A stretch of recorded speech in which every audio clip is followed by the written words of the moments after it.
আদৌ কি এই স্বচ্ছভাবে নিয়োগ করতে চাইছে? উত্তর হবে না।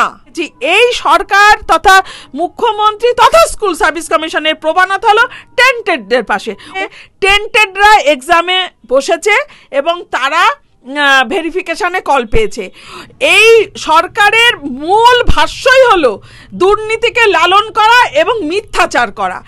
এই সরকার বা শিক্ষামন্ত্রী বা মুখ্যমন্ত্রী চাইছে দুর্নীতিকে লালন করতে। এই সরকারকে কিভাবে সরানো যায় তার সুন্দর সুস্থ চিন্তা করে। দিদি, আবারও নতুন যে 2025-এ নিয়োগের ক্ষেত্রে নতুন পুরনো মিশিয়ে দেওয়ার জন্য এবং 10 নম্বর অতিরিক্ত দেওয়ার এই বিষয় নিয়ে আবার আইনি মারপ্যাচের মধ্যে জড়িয়েছে এই নিয়োগ, এসএসসি নিয়োগ। বলছি 31শে ডিসেম্বর পর্যন্ত লাস্ট ডেট আছে নিয়োগের। বলছি এই 31 ডিসেম্বরের মধ্যে কি কোনোভাবে নিয়োগ স্বচ্ছভাবে করতে পারবে এই এসএসসি বা রাজ্য সরকার? আমার প্রশ্নটা উল্টো, যে আদৌ কি এই স্বচ্ছভাবে নিয়োগ করতে চাইছে? আদৌ কি 31শে ডিসেম্বরের মধ্যে অ্যাকর্ডিং টু সুপ্রিম কোর্টের আদেশ অনুসারে বিষয়টাকে ট্রান্সপারেন্সির সাথে, স্বচ্ছতার সাথে আদৌ চাইছেন? উত্তর হবে না।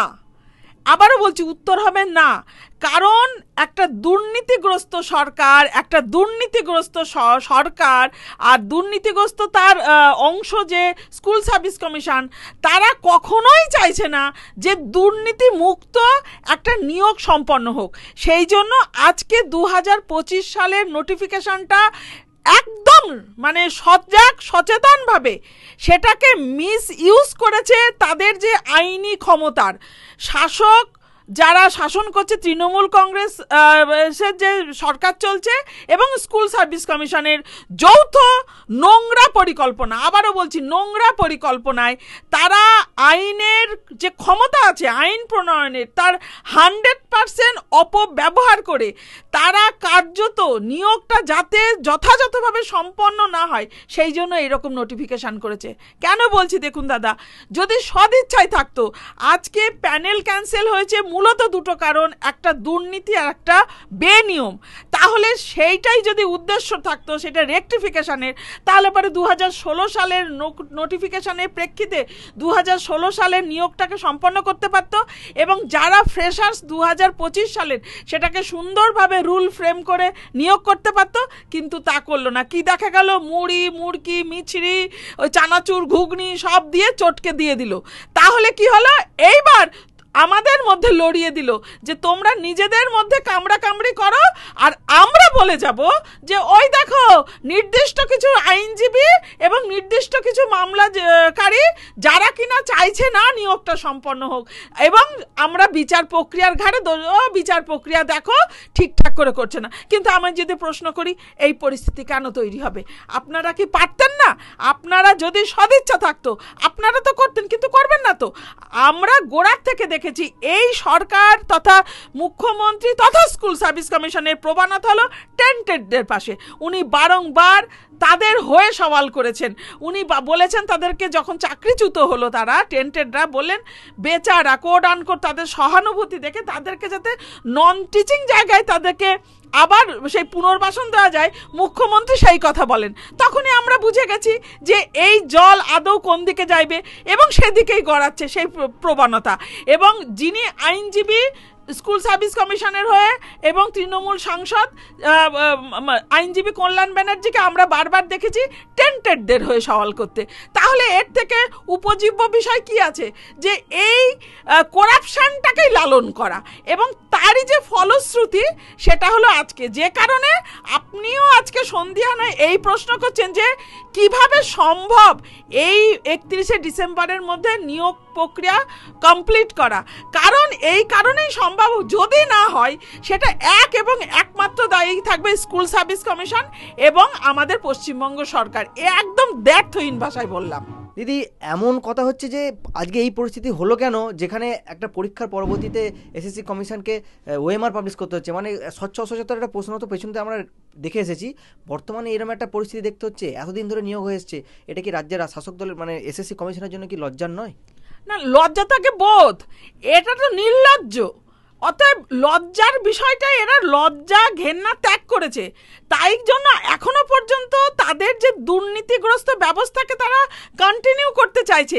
সেই কারণেই আজকে কিনা ওএমআর 2025-এরটা পাবলিশ করার অ্যান্ড পাবলিক করার জায়গা তৈরি হচ্ছে। কেন হচ্ছে?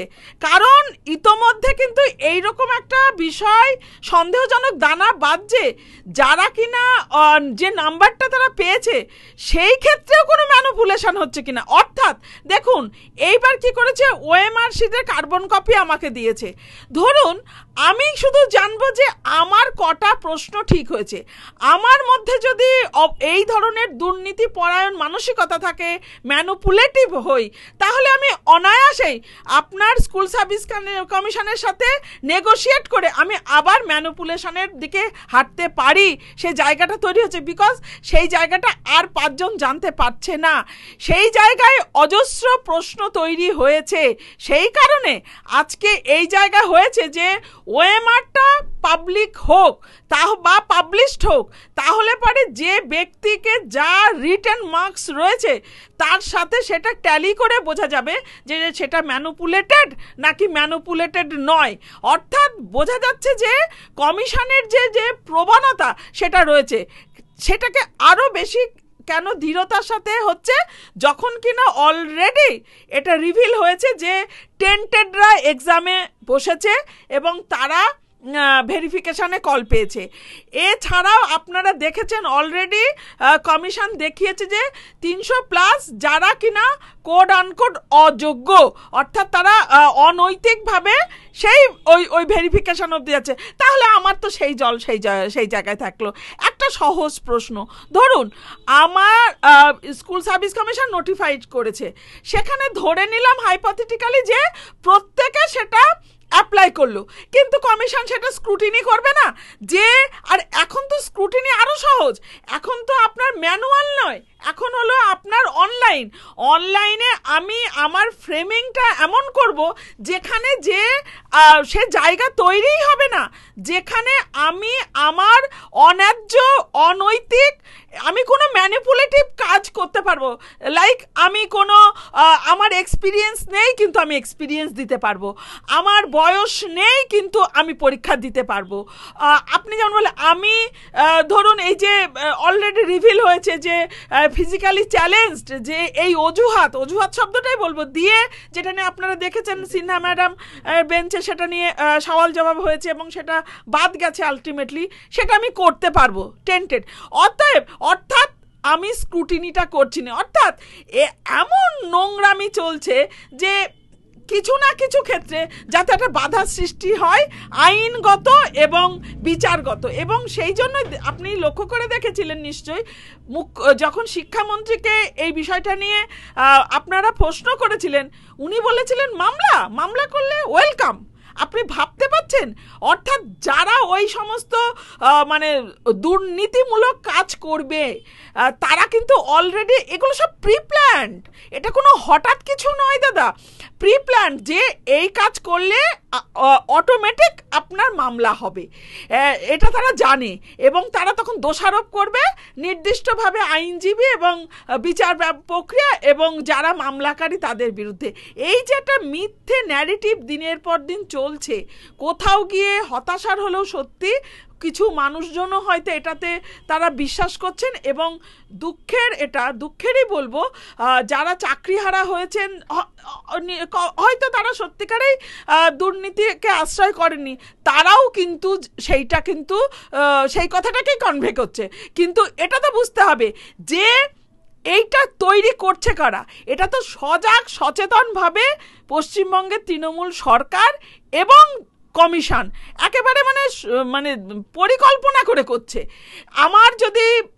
আমি যদি না করি তাহলে তো আপনার এই জায়গা তৈরিই হবে না, অর্থাৎ কেস করার জায়গা তৈরিই হবে না। আর সেই কেসের গ্রাউন্ড না থাকলে কখনো সেই কেস অ্যাকসেপ্টেড হয়?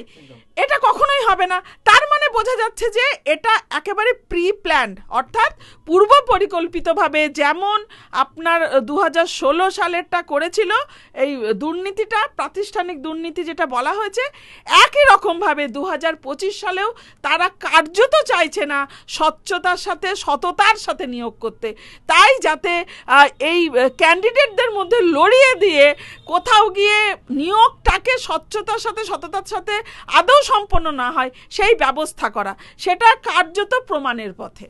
একদম শেষ প্রশ্ন, এই যে তুমি বললে যে বারবার নিয়োগে দুর্নীতিযুক্ত প্যানেল প্রকাশ করা হচ্ছে এবং এটা পরিকল্পিত দুর্নীতিযুক্ত প্যানেল প্রকাশ করা হচ্ছে এসএসসির তরফ থেকে, শিক্ষামন্ত্রী ক্যামেরার সামনে এসে বলছে যে তিনারা স্বচ্ছতার সঙ্গে নিয়োগ করতে চান। বলছে তাহলে কি এই ক্যামেরার সামনে দাঁড়িয়ে এটাকে মিথ্যে অভিনয় করে মানুষের মধ্যে মিথ্যে প্রতিশ্রুতি তৈরি করছে? দেখুন, উনি নাট্য জগতের মানুষ, ফলে ওনার স্ক্রিপ্ট লেখা থাকতেই পারে, সেটা নিয়ে আমরা ভাবিত নই। আমরা যেটা নিয়ে ভাবিত ও যে আলটিমেট নিয়োগটাকে সম্পন্ন হওয়া, কারণ উনি শিক্ষামন্ত্রী, উনি ওনার একটা নৈতিক দায়িত্ব কর্তব্য আছে যে এই কাজটাকে ঠিকঠাক করে সম্পন্ন করার। কিন্তু এই সরকারের মূল ভাষ্যই হলো দুর্নীতিকে লালন করা এবং মিথ্যাচার করা। এবং ওনার যদি আমি ধরে নিই ওনারা দুর্নীতিটাকেই সত্যভাবে ভাবে, তাহলে ওটাই ওনাদের কাছে স্বচ্ছতা। কারণ আমরা দেখেছি এই বিতর্ক এর আগে আমরা যখন স্কুল কলেজে পড়ি দাদা, তখন এই আপনার এই শুরু হয়, মানে আমরা এটা দেখেই আমরা বড় হয়েছি, স্কুল সার্ভিস কমিশন 98 সালে। পরেও তখন আমরা স্কুলে পড়া, তখন থেকে আমাদের একটা ভেতর থেকে যখন আমরা টিচিং লাইনে যাব, পড়াবো, এই একটা মনে মনে স্বপ্ন, সেইভাবেই প্রত্যেক বছর হচ্ছে। কিন্তু কোনোদিন এই প্রাতিষ্ঠানিক দুর্নীতির দায়ে চাকরি হারা হতে পারে এর দুঃস্বপ্নেও কেউ ভাবিনি। এটা ভাবনা এটা তৈরি হলো কবে? 2016-তে দ্বিতীয়বার যখন তারা সাকসেসের সাথে আসলো। তার আগে ওনারা সরকারে আসার পর 2012-তে একটা এসএসসি হয়েছে, তারপরের থেকে এটা একদম গুছিয়ে গাছিয়ে বসেছে, একদম পরিকল্পনা করে। এখনো তো প্রাইমারি রয়েছেই পড়ে, অর্থাৎ এই গোটা ব্যবস্থাটাকে, দুর্নীতিটাকে লালন করাই হয়েছে তাদের জন্য এক এবং অভিন্ন লক্ষ্য। এবং পক্ষান্তরে শিক্ষা ব্যবস্থাকে একদম শ্মশান করে তোলা, একদম মানে মৃতভূমি করে তোলা, এটাই হলো তাদের একটা মানে উদ্দেশ্য বলতে পারি। কারণ দেখুন, অলরেডি একটা শিক্ষামন্ত্রী 3 বছর জেল খেটে এসে এখন বসে আছে। এখন তো আমাদের এখনো তো আপনার এখনো মানে যদি ইডি সিবিআই ঠিকঠাক করে যথাযথ করতো তাহলে কিন্তু এটার একটা জায়গায় পৌঁছানো যেত। সেক্ষেত্রেও আমরা দেখলাম শৈথিল্য। পরবর্তীতে বর্তমান শিক্ষামন্ত্রীর ক্ষেত্রে আমরা কি দেখছি, উনি সেই দিকেই কিন্তু ওনার প্রবণতা। ওনারও তো যদি নৈতিকভাবে যদি ওনার মানে বিন্দুমাত্র মনুষ্যত্ব বেঁচে থাকে, উনি এটা যদি একটুখানি নৈতিকভাবে জায়গা থাকে, উনি তাহলে বলতেন হ্যাঁ এই নিয়োগটাকে অন্তত আমরা এত অপরাধী আমরা স্বচ্ছতার সাথে নিয়োগ করতে ব্যর্থ, ঠিক আছে এইটাকে আমরা ঠিকঠাক করি। কিন্তু না তো, সেইটা না তো কেন, তার জ্বলন্ত উদাহরণ যে যখন পরীক্ষার নোটিফিকেশন হয় তখন থেকেই কিন্তু কন্ট্রোভার্সি তৈরি হয়, বিতর্কের জন্ম নিয়েছিল। যেভাবে একাডেমিক নাম্বার সাজালো, যেভাবে 10 নম্বর বাড়তি সুযোগ করে দেওয়ার একটা প্রবণতা দেখা গেল, আইনের ক্ষমতার অপব্যবহার করে শুধুমাত্র not specified to be tainted টিচার্সদের জন্য মূলত তাদেরকে একটু বেনিফিশিয়ারি করে দেওয়ার কারণে সেক্ষেত্রে বঞ্চিতরা মরুক, যাচ্ছে তাই যা হয় যাক, ফ্রেশাররা শেষ হয়ে যাক, সেটা আমার ভাবার দরকার নেই, কারণ ওটা লাইব্রেরিজ হয়ে রয়েছে তাদের, কারণ তারা দুর্নীতি করেছে। এবং যারা টেন্টেড তাদের জন্য তো হয়তো দেখুন বড় বড় সমস্ত অলরেডি তারা তো, সে মুখ্যমন্ত্রী বলেছেন একটা ভাতার ব্যবস্থা করবেন, যদিও সেইটাও ওই আইনের দ্বারস্থ হয়ে সেটা কিন্তু এখন স্থগিতাদেশ আছে। সুতরাং তাদেরও হয়তো দেখবেন পুনর্বাসনের ব্যবস্থা হবে।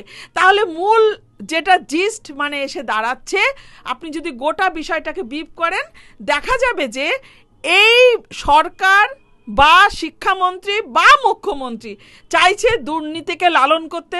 যদি সেটা লালন করতে না পারেন, সেটাকে ঘুর পথে কি করে নিয়োগ করা যায় এবং আলটিমেটলি সততার সাথে নিয়োগ না করা যায়, এইটা হলো মূল উদ্দেশ্য। তাতে তাৎক্ষণিকভাবে আমাদের জীবনগুলোকে তো একেবারে শ্মশান বানিয়ে ছেড়ে দিয়েছেই। আর যারা সুদূর প্রসারী ড্রপ আউট বাড়ছে, স্কুল বন্ধ হচ্ছে এবং বেসরকারিকরণের দিকে যাচ্ছে।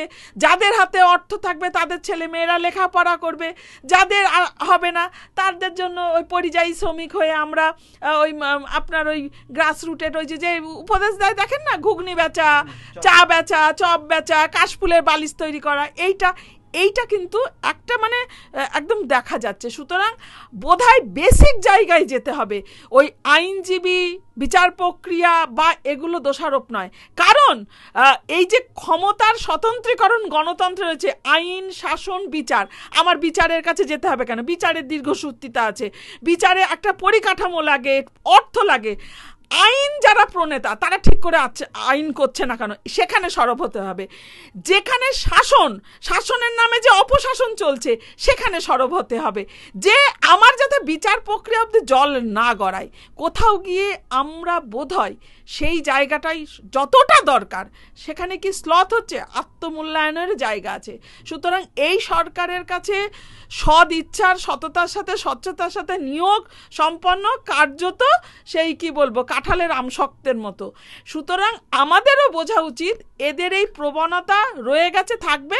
সুতরাং সেইভাবে আমাদের পরবর্তীতে 26-এ নির্বাচন এবং এখন এই ব্যবস্থা একদিকে যেমন রাস্তার লড়াইকে আরও যৌথবদ্ধভাবে করা উচিত এই ব্যবস্থার বিরুদ্ধে, পাশাপাশি গণতান্ত্রিক প্রক্রিয়ায় এই সরকারকে কিভাবে সরানো যায় তার সুন্দর সুস্থ চিন্তা করে নিজের ভোটগুলোকে সঠিক জায়গায়, সঠিক দল বা দলগুলোকে দেওয়ার মানে জায়গার চিন্তা করার প্রয়োজন এসেছে সময়ের নিরিখে।